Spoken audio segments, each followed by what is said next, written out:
Marissa, you wanted to talk about how to build followers on Instagram. What have you found is working for you? Well, I've been trying to build my Instagram following, and that I think is probably something that's very hard to do if you start out with 0 followers. So one of the things I've been doing in conjunction with my blog is making sure that I'm posting at least every week on Instagram. Whenever I post a blog post, I'll go ahead into Instagram and post a photo from there. I've heard of a lot of different ways that you can gain Instagram followers. One of the ways that I'd heard of was to go ahead and just follow random people, and then most people will follow you back. And then when they follow you back, then unfollow them. Yeah, we And talked about that on the podcast last week. It's super spammy. Twitter did punish people that did that. I haven't seen any punishments going on Instagram for doing that, but I don't know. I don't like that. Well, I had heard that it's not an app, because I know you guys were talking about that last week, but it's just start following random people. And obviously I don't believe in doing that. I think it's very important to go ahead and build your own followers, I guess organically is probably the best way. I mean, I've only got like 160 followers. So, I look at these people, because I will go into other people when they like my stuff. I'll go ahead and click on theirs. And if I like what they're posting, then I will follow them. But if I don't like what they're posting, I'm not going to follow them. I just think that, that's just the way that I am. And, I don't follow everybody that follows me. I don't think that's a way to build it. What do you guys do? Do you guys follow people who follow you, or do you, just see things that you like and follow that? So I don't follow. So I like to have my feed curated to the things that I want to see. So if you follow, I wish that you could do it more like you can on Facebook, where you could potentially follow someone, but say you didn't want to really see their stuff in your feed, but you can't on Instagram. So I don't follow everyone who follows me by any stretch. But what I do is spend a lot of time looking at tags, though.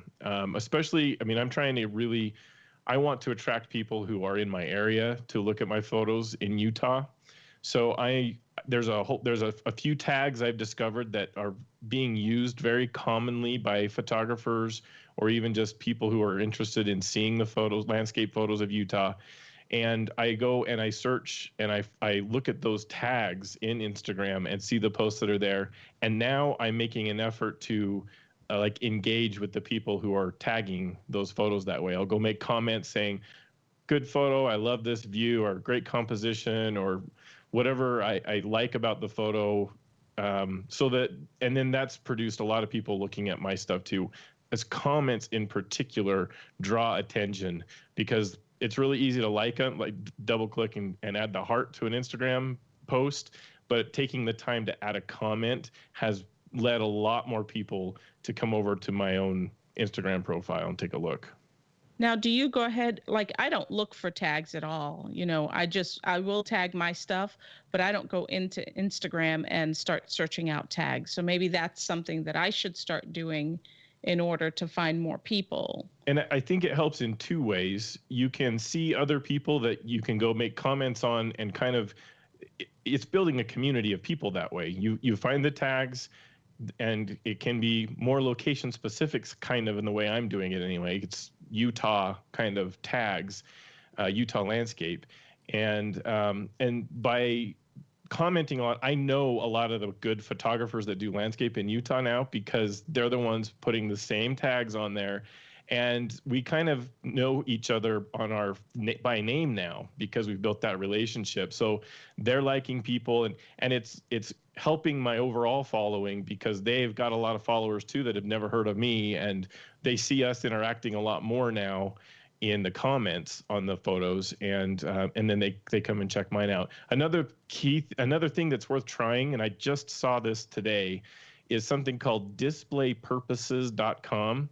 And it helps you to figure out what tags you might want to use. So you can start with like a base tag and say, this is how I want to tag this photo. And it will say, well, based on that, your Instagram feed and the contents of the photos, here's the tags you might want to consider adding because you can add up to 30 tags per post.